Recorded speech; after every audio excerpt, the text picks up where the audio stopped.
Mpredo do na yeta receiving messages ana emails every ye na hofo ho ejumaiefo ho yawofo ho ne nkofo bebre ho na saa messages say yeta receive yembusa ho say ni nyina ne free baby adwin say free ba no ana mpredo ho ha itimi receive message I no kire say promotion bi koso na nyame adum itimi wini na mama ye link say yem follow na yembo ye information de be ya achede a ewo promotion ho nyina ye sabeka na wonim say sa link you follow na say okobo information bia hye ho a ebe ma nkofo bi kwan amomotime wia bibia ewo mobile money account or now or bank account mu ana amche mu nche o yo bibi wo he friend fashion eno ane say obi atena se na wadwene hu say asemesi o sika nti kwan be na mefa so a metima twene sika na mobile money account mu ana sika ewo ne bank account mu na ne bi kwana atena se a plan na ngwasa asende message bi say bia see na ekoso e bia o bank ye nhihye bi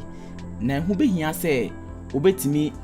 amaye hu password ene wo credit card details de be ya o bank account no ehu ntochema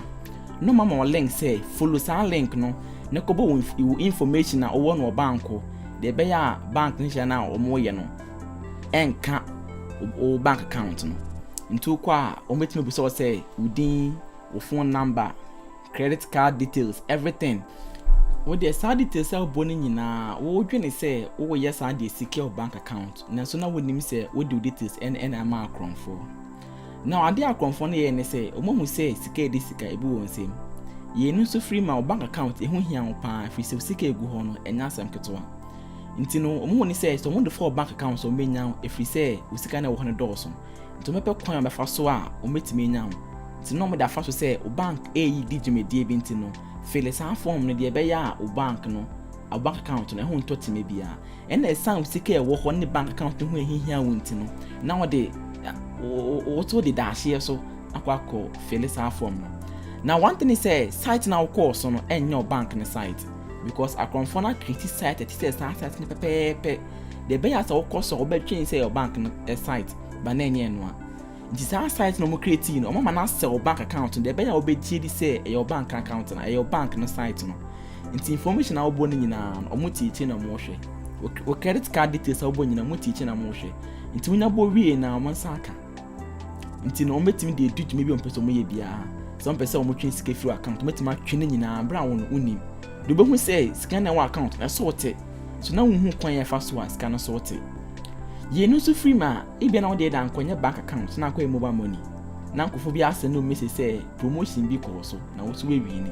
e bi kwa na wan fa ho ase promotion bi amu nso mo say promotion mi ko so na nyama do wotime wi ni nti follow link no ne ko fill form ne de be ya promotion no ache de wo ho nyina wasa beka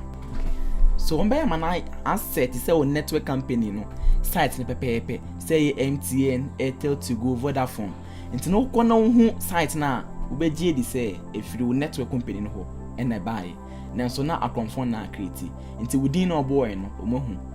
o pin o momo pin no boy no omohu nti wanya bɔ ne nyina ewie no omo nsa aka nti omo nsa aka ne de na say don person mo ye bia o betimi aye because momo pin number no omo nsa aka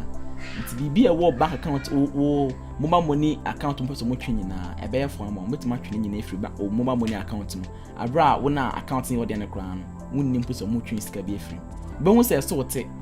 but the otwe no de unhu da now one thing is say o ko site bia na hwe na site no be bo information hu hia ahyema ya ta check ade ba ako baby address no wo no ya ta check hwe so be hu https ya hwe say s eto a http no so a eno che say site no e secured o ko so a hwensi se we hu https so ya ta check say padlock bi da address no nchen a se padlock bi so da address nchen na che say site no e secured obetimi akoso na say site no we hu https bia wo ho we hu padlock bia wo ho na che say oso dwene hu mienu because site na wo koso no akronfo betimi wia wo details easily nti ade obetimi aya obetimi da bo ho ba ni so receiving message bia na message ni kira wo say if you bank account on eba ana on network company ho na eba obetimi afro mo customer care ebisa say no kre say o ma send wo message bi etisa atisa so as message ni ba ko bank no site no so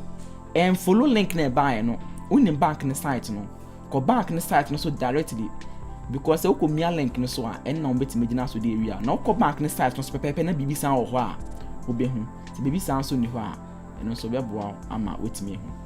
nti yɛnyɛ na ma wɔ nyinaa na yɛfa mbɔ yɛn ho ban na obi ehu no ɛwɔ TV ɛte saa no mede ni Daniel Wundef ba wo asɛm ese bi afa de meka yɛn ho a gya to comment section ni mu meyi wa no medase